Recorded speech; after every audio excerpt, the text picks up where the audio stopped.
महाराष्ट्रातील हवामान परिस्थितीचा ताजा अंदाज खालीलप्रमाणे आहे. उत्तर भारतातील पश्चिमी विक्षोभाचा WD प्रभाव. उत्तर भारतात पश्चिमी विक्षोभाचे सत्र अजूनही कायम आहे. बंगालच्या उपसागरातील स्थिती. बंगालच्या उपसागराच्या किनारपट्टी भागात अनेक राज्यांमध्ये पावसास अनुकूल ढग निर्माण होत आहेत. महाराष्ट्रातील पावसाची स्थिती मागील आठवडा.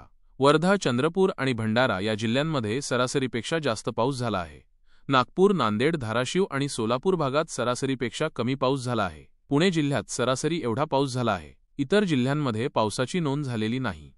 महाराष्ट्रातील पावसाची स्थिती 1 मार्च ते एप्रिल 16. बुलढाणा, ठाणे, पुणे, रायगड, रत्नागिरी, सिंधुदुर्ग आणि वर्धा या जिल्ह्यांमध्ये सरासरीपेक्षा जास्त पाऊस झाला आहे. सातारा, लातूर आणि गडचिरोली जिल्ह्यात सरासरी एवढा पाऊस झाला आहे. पालघर, नंदुरबार आणि जळगाव या जिल्ह्यांमध्ये पावसाची नोंद नाही. अकोला, अमरावती आणि वाशिमचा डेटा उपलब्ध नाही. तापमान वाढ. महाराष्ट्रात उष्णतामान वाढू लागले आहे. आज मराठवाडा, विदर्भाचा पश्चिमी भाग आणि जळगाव जिल्ह्यात तापमान 42 अंश सेल्सिअसच्या पुढे जाण्याची शक्यता आहे. 19, 20 आणि एप्रिल 21 रोजी तापमानात आणखी वाढ होण्याची शक्यता आहे. महाराष्ट्राच्या या भागात 26 एप्रिलपर्यंत तीव्र उष्णतेची लाट राहण्याचा अंदाज आहे. पुढील आठवड्यातील संभाव्य हवामान बदल. GFS मॉडेलनुसार सध्या तरी महाराष्ट्रात मोठ्या पावसाची शक्यता दिसत नाही. एप्रिल 19 रोजी उत्तर भारतात एक तीव्र पश्चिमी विक्षोभ सक्रिय होण्याची शक्यता आहे.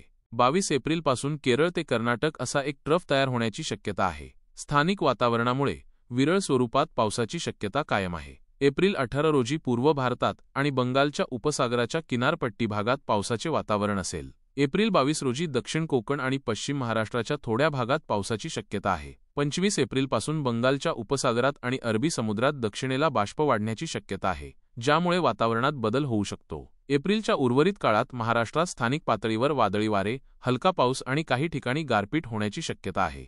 पुढील आठवड्यातील संभाव्य हवामान बदल. ECMWF मॉडेलनुसार सांगली, कोल्हापूर आणि सातारा जिल्ह्यांच्या काही भागात पावसाची शक्यता आहे. एप्रिल 22 रोजी दुपारी पुणे, सातारा, सांगली, कोल्हापूर, रत्नागिरी आणि सिंधुदुर्गच्या सह्याद्री पर्वतरांगांच्या आसपास स्थानिक वातावरणाची शक्यता आहे.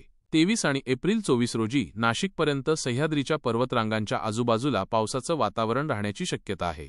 सोलापूर, लातूर आणि चंद्रपूरच्या दक्षिणी भागातही याचा प्रभाव जाणवू शकतो. 25 आणि एप्रिल 26 रोजी पुणे, सातारा, सांगली, कोल्हापूर आणि सिंधुदुर्गच्या दक्षिणेकडील भागात पावसाळी वातावरण राहण्याचा अंदाज आहे. एप्रिल 27 रोजी पुणे, सातारा, सांगली, कोल्हापूर, रायगडचा पूर्व भाग आणि सोलापूरच्या दक्षिण भागात पावसाचा अंदाज कायम आहे. साधारणपणे 22 एप्रिल नंतर सुरू झालेले हे वातावरण काही दिवस पुढे राहण्याची शक्यता आहे.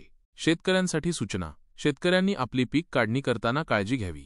काढलेले कांदे पावसापासून सुरक्षित ठेवावेत. पावसाळी वातावरण तयार झाल्यास पिके झाकून ठेवण्याची व्यवस्था करावी. सारांश. महाराष्ट्रात पुढील काही दिवसात उष्णतेची लाट जाणवण्याची शक्यता आहे. मात्र 22 एप्रिलनंतर पश्चिम महाराष्ट्र आणि दक्षिण कोकणाच्या काही भागात स्थानिक वातावरणामुळे पावसाची शक्यता आहे. शेतकऱ्यांनी हवामानाचा अंदाज घेऊन आपल्या पिकांची काळजी घ्यावी.